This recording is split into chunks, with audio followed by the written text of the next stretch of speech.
It's in your pocket, on your wrist, even inside your car. There's this tiny, unsung hero of technology working around the clock.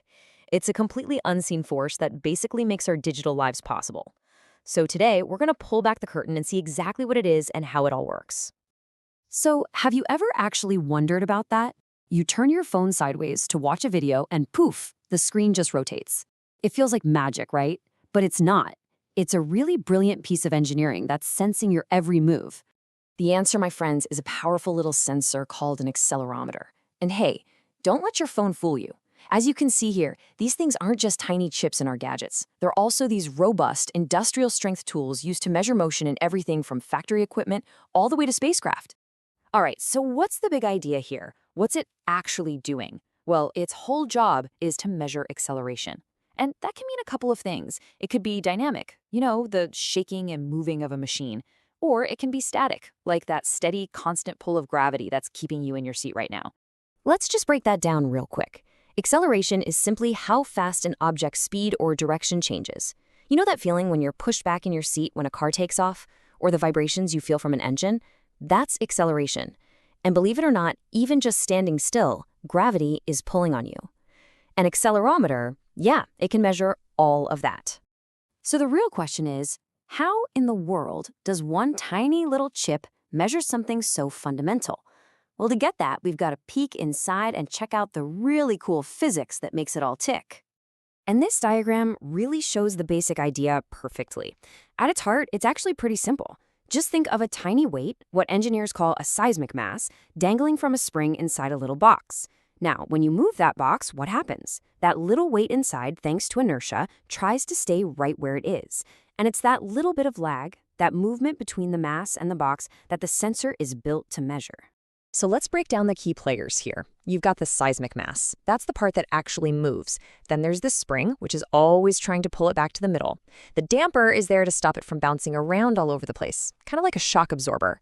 And finally, the most important part, the displacement sensor, which measures exactly how far that little mass has shifted. Okay, so we've got the parts. Now let's see how they all work together. How they actually use the laws of motion. Yep, we're talking Newton here, to get a real measurement. This is where the magic really happens. It all happens in a flash, but think of it like this. First, the whole sensor housing moves, but that little mass inside, it lags behind for a split second, thanks to inertia. It's exactly like when you're on a bus and it suddenly takes off and you get thrown back in your seat. That lurch creates a measurable gap. Then the spring and damper jump in, pull the mass back, and stop it from wobbling. The sensor measures how far it moved, and then the electronics do the final bit of math, turning that tiny movement into a number that tells us the acceleration. Simple as that. Right, but here's the thing.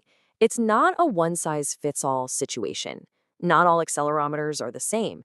You see, depending on what you need to measure, engineers have come up with different ways to detect that tiny little movement. Let's dive into the 3 main flavors you'll find out there. First up, we have flavor number 1, the capacitive accelerometer. This is the big one. It's the most common type by far, and it's almost guaranteed to be the one living inside your phone or your fitness tracker right now. So how does this one work? Well, take a look. That little moving part, the mass, has an electrical plate attached to it, and it sits right between 2 fixed plates. As the mass moves back and forth, the gap between the plates changes. And that change in distance alters something called electrical capacitance. The sensor just measures that change, and boom, it can calculate the acceleration. So what's the bottom line for these? Well, they're super, super sensitive. That makes them perfect for picking up on those slow, gentle movements, like when you tilt your phone or when it's counting your steps. All right, next up is a completely different animal. Flavor number 2 is the piezoelectrocelesimeter. If capacitive sensors are for our gentle gadgets, these things are the heavy-duty workhorses. They're built for the tough stuff, for the industrial world. So instead of measuring changes in distance, this one uses a really cool trick with special crystals. See here in the diagram? When the sensor gets shaken, that seismic mass squeezes a piezo crystal. And when you squeeze these crystals, they actually generate a tiny electrical voltage. It's amazing. The harder the squeeze, the more voltage it puts out. This makes them absolutely perfect for measuring things like intense vibrations or sudden shocks in big machinery. But there's a catch. They're great for things that are changing fast, but they can't measure a constant force. So a piezoelectric sensor has no idea which way gravity is pulling. It can't tell you which way is down. And that brings us to our third and final flavor, the piezoresistive accelerometer. Now, if the last one was the workhorse, think of this one as the specialist, the expert called in for really, really high-impact situations. This one's built a bit differently, too. The mass is held in place by these tiny little flexible beams, and embedded in those beams are things called piezoresistors.